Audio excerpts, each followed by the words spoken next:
Il est en fin de vie de toute façon, nous ne faisons que préparer la maison pour ceux qui restent. Ma belle-mère, Isabelle, a pris une gorgée de vin et a levé les yeux au ciel comme si je l'ennuyais mortellement alors que je me tenais au milieu de sa bruyante fête de rénovation, brandissant le pilulier vide de mon grand-père. Il n'a pas pris ses médicaments pour le cœur depuis 2 jours, ai-je dit, la voix tremblante, il grelotte dans ce sous-sol glacial pendant que tu bois du vin hors de prix acheté avec sa retraite. Ne sois pas dramatique, Sophie, a-t-elle raillé en faisant un signe de la main à ses invités, la pharmacie a eu du retard et puis il a 85 ans, arrête de jouer les héroïnes et laisse faire la nature.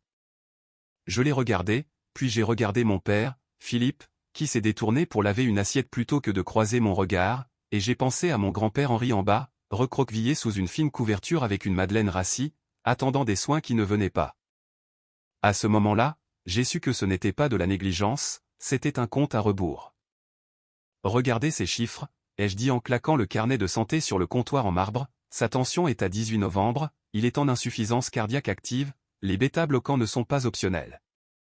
Isabelle n'a même pas regardé le papier, elle a juste fait tourner son vin dans son verre, ennuyée. Tu exagères toujours, Sophie, tout comme ta mère. Je suis infirmière diplômée d'État en soins palliatifs, ai-je craqué, j'ai passé 10 ans à gérer la fin de vie, je sais à quoi ressemble un sevrage brutal. Oh pitié, Isabelle a ri, un son aigu et qui a fait sourire ses amis en coin, ne ramène pas ce ton d'infirmière sainte-nitouche dans ma cuisine, soyons réalistes Sophie, ton boulot c'est essentiellement d'être une femme de ménage glorifiée pour des gens qui se font dessus. Tu changes des couches pour gagner ta vie, ne prétends pas comprendre la gestion médicale complexe ou les finances. La pièce est devenue silencieuse.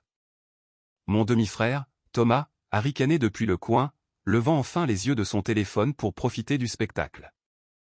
Je me suis tourné vers mon père, Philippe, l'homme qui m'a élevé, j'ai attendu qu'il me défende, qu'il défende son père, mais il n'a même pas croisé mon regard, il fixait juste la mousse dans l'évier. Elle marque un point, Sophie, a-t-il marmonné, tu rends tout si morbide, pourquoi as-tu choisi une carrière où tu gères des cadavres toute la journée? Ça t'a rendu sombre, paranoïaque.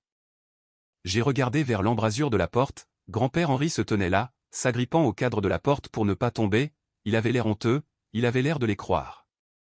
Peut-être que j'ai oublié de les prendre, a-t-il chuchoté, ses mains tremblant violemment, je suis si confus ces derniers temps, je suis désolé.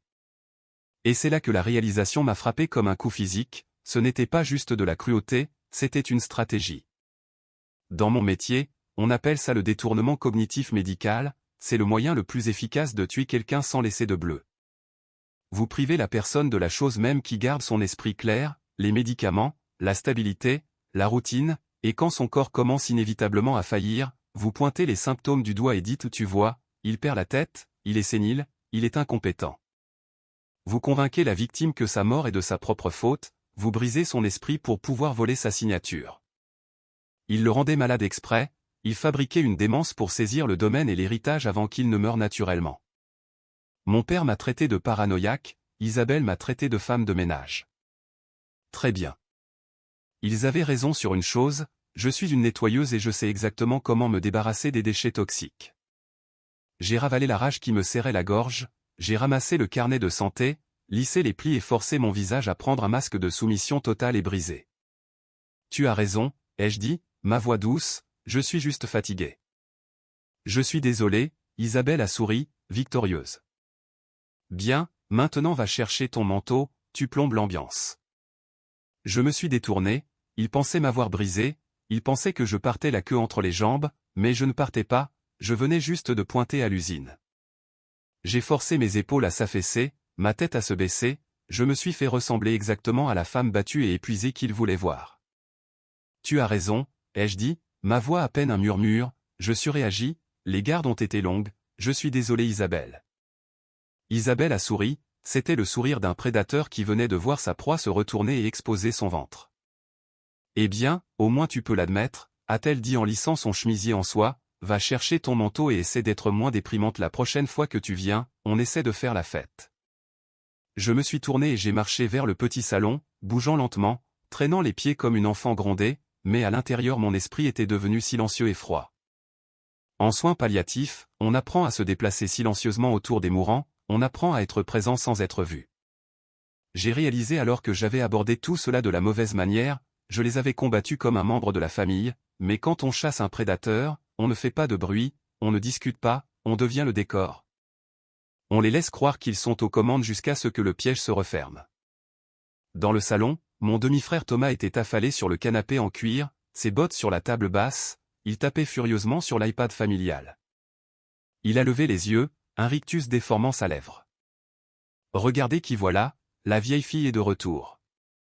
Je viens juste chercher mon manteau, Thomas. Peu importe, ne touche à rien, je suis sur une série gagnante. Il a tapoté l'écran puis l'a verrouillé et l'a jeté sur le coussin en se levant pour se resservir un verre. Tu sais que c'est pathétique, Sophie, de ramper ici en attendant que le vieux meure pour pouvoir mendier des miettes, tu as 32 ans, pas de mari, pas d'enfant et un boulot à torcher des culs, tu es une impasse génétique. Il a ri, attrapant son verre vide et m'a bousculé en passant dans le couloir. Je suis resté là, écoutant ses pas s'éloigner. Une impasse génétique. L'insulte flottait dans l'air, lourde et suffocante. Il y a des années, cela m'aurait brisé, j'aurais pleuré dans la voiture, mais aujourd'hui j'ai juste fixé l'iPad qu'il avait laissé derrière lui. Je l'ai pris, l'écran s'est allumé. Entrez le code. Je n'avais pas besoin de deviner, je l'avais observé depuis l'embrasure de la porte, son doigt avait tapé 4 fois au même endroit. 1. Paresseux, arrogant, prévisible.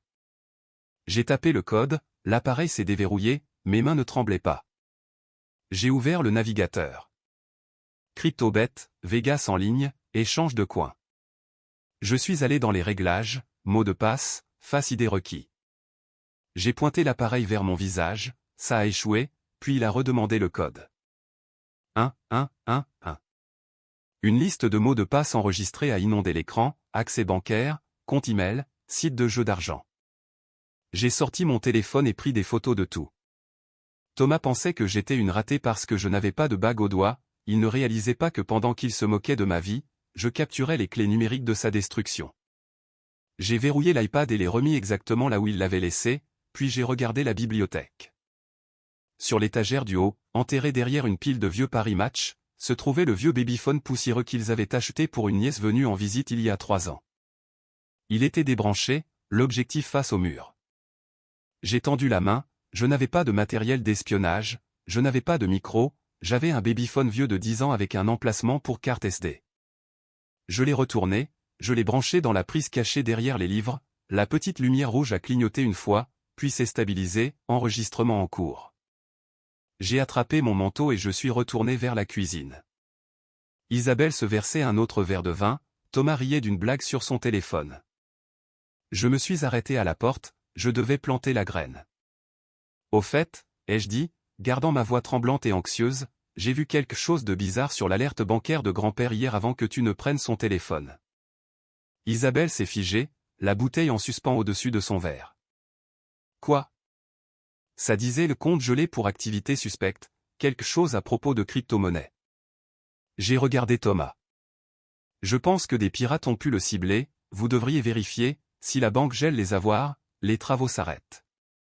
J'ai vu la couleur quitter le visage d'Isabelle. Les travaux de rénovation étaient son obsession, sa raison de vivre. C'est ridicule, a-t-elle claqué, mais ses yeux ont filé vers Thomas. Je pensais juste que tu devais savoir, ai-je dit, au revoir Isabelle. Je suis sorti dans l'air froid de la nuit, derrière moi la musique s'est arrêtée. Je me suis assise à ma table de cuisine avec un cutter et un bâton de colle. Je n'avais pas besoin d'être une faussaire, je n'avais pas besoin de pirater un serveur central, j'avais juste besoin de copier l'entête d'un vieux relevé bancaire et de le coller sur un avis à l'air terriblement officiel. Avis de gel des avoirs. Motif, activité suspecte liée aux crypto-monnaies. Période d'examen estimée, 180 à 365 jours. Ça avait l'air assez réel pour effrayer une femme qui dépensait de l'argent par les fenêtres. Je suis retourné au domaine le lendemain matin, j'avais parfaitement calculé mon coût.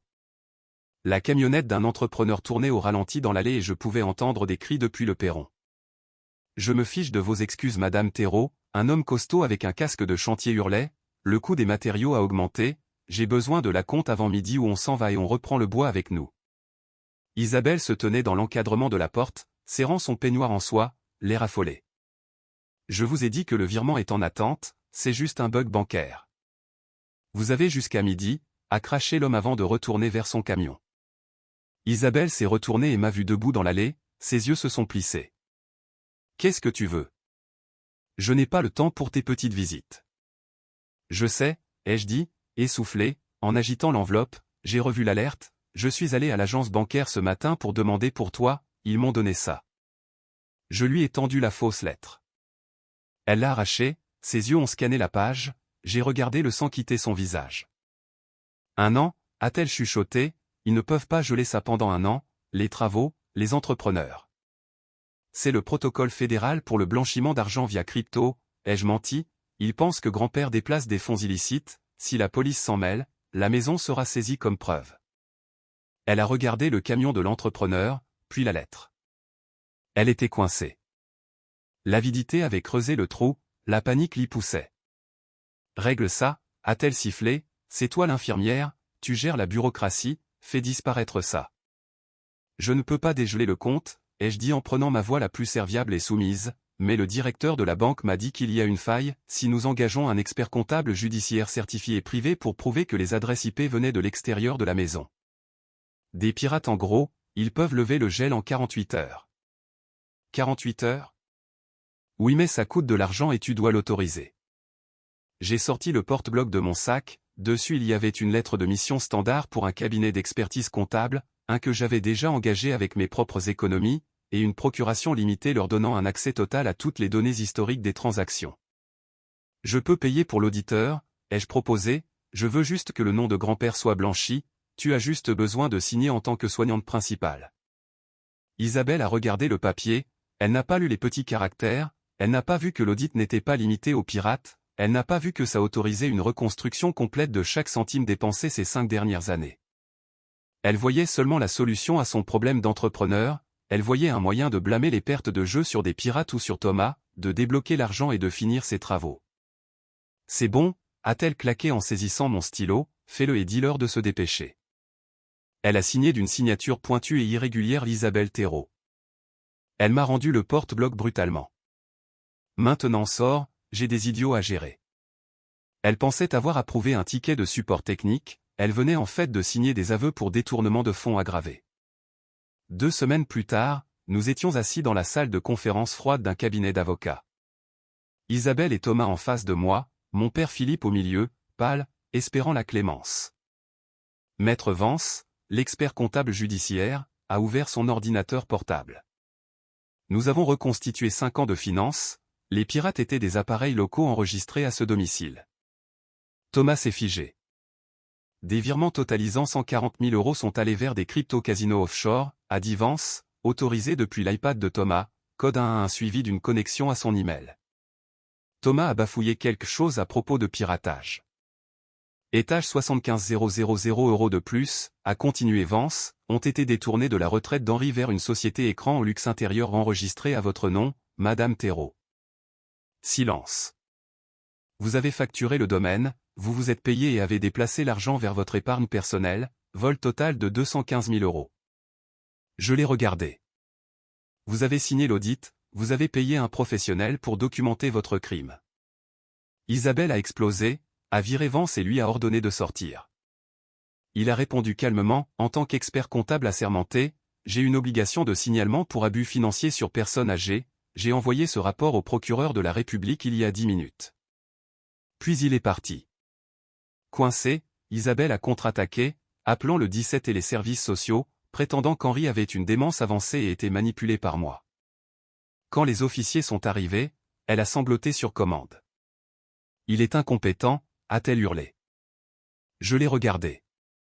Pour le rapport de police, déclarez-vous qu'Henri manque de capacité juridique ? Oui, a-t-elle crié. Le piège s'est refermé. J'ai tendu aux officiers les documents qu'elle l'avait forcé à signer hier, approbation de l'audit, procuration et un chèque de 20 000 €.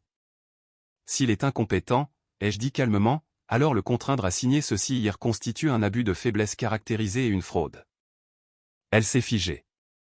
Saint d'esprit signifiait expulsion et procès, sénile signifiait prison. Elle a choisi la prison. Madame Thérault, a dit l'officier, les mains dans le dos. Les menottes ont cliqué. 3 mois plus tard, la maison était paisible. Isabelle et Thomas attendaient leur procès. Mon père a déposé le bilan et m'a blâmé, je l'ai bloqué.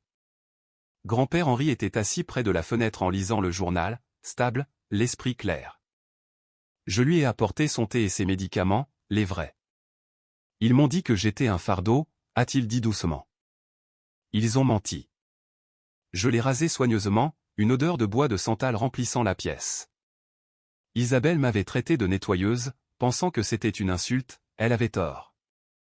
Il faut enlever la pourriture avant que la guérison puisse commencer. La maison était à nouveau à nous, pas d'entrepreneurs, pas de vautours. Ils ont confondu le service avec la faiblesse, ils ont oublié que les gens qui combattent la mort pour gagner leur vie savent exactement comment se battre pour la vie. J'ai nettoyé le désordre et je les ai éliminés. Si vous soupçonnez qu'une personne âgée est victime d'abus, faites confiance à votre instinct, posez des questions, vérifiez les médicaments. Parfois, être le gentil signifie devenir le méchant de leur histoire pour sauver le héros de la vôtre.